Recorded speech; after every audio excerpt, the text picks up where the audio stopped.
নমস্কার বন্ধুরা, আজকে আমরা জানবো অম্বুবাচী কি, অম্বুবাচীতে কি করা যাবে এবং কি করা যাবে না ও অম্বুবাচীর সময়সূচি।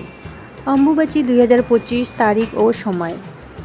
শুরু হবে ইংরেজি 22শে জুন 2025, বাংলা 7ই আষাঢ় 1432 রবিবার দুপুর 2টা 57 শেষ হবে ইংরেজি 25শে জুন 2025, বাংলা 10ই আষাঢ় 1432 বুধবার দুপুর 3টা 21 অম্বুবাচী হল একটি গুরুত্বপূর্ণ তান্ত্রিক হিন্দু উৎসব যা প্রতি বছর আষাঢ় মাসের সপ্তদশ তারিখে শুরু হয় এবং সাধারণত 4 দিন স্থায়ী হয়।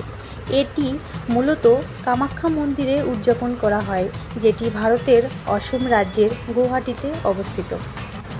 অম্বুবাচী শব্দটি সংস্কৃত অম্বু জল ও বাচী উৎপত্তি বা কথা বলা থেকে এসেছে বলে ধারণা করা হয়, তবে এর ব্যুৎপত্তিগত অর্থ ও লোকাচার সংক্রান্ত মূল ব্যাখ্যা একটু বিস্তৃত। অম্বুবাচী শব্দের অর্থ ও উৎস সংস্কৃত ব্যুৎপত্তি অনুযায়ী অম্বু জল বা তরল পদার্থ, বাচী প্রবাহ বা কথা বলা মিলে দাঁড়ায় জল বা তরলের প্রবাহ। এটি পৃথিবীর ঋতুচক্র বা প্রজননশীলতার প্রতীক। অম্বুবাচী সময়ে কি করা উচিত? আচরণবিধি। এই সময়ে হিন্দু ধর্মবিশ্বাস ও লোকাচারে কিছু নিষেধ ও করণীয় মানা হয়। মূলত এটি এক ধরনের সংযম ও শুচিতা পালনের সময়।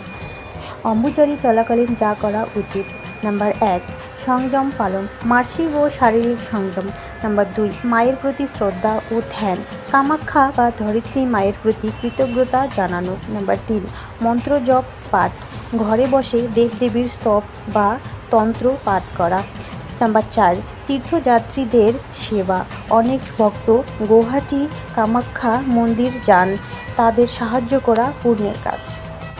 অম্বুচারী চলাকালীন যা করা উচিত নয়: নাম্বার 1, মন্দির দর্শন, পূজা নিষিদ্ধ, দেবীর ঋতুকালীন সময় বলে মন্দিরের দরজা বন্ধ থাকে। নাম্বার 2, জমি চাষ করা নিষেধ, এই সময় ধরিত্রী মা বিশ্রামে, তাই জমিতে হাল চালানো বা খনন নিষিদ্ধ। নাম্বার 3, বিবাহ বা শুভ কাজ না করা হয়, এটি অশুভ বা অশুচি সময় বলে বিবেচিত হয়। নাম্বার 4, যৌনতার শারীরিক মিলন বর্জনীয়, এই সময় শুচিতা বজায় রাখা হয়।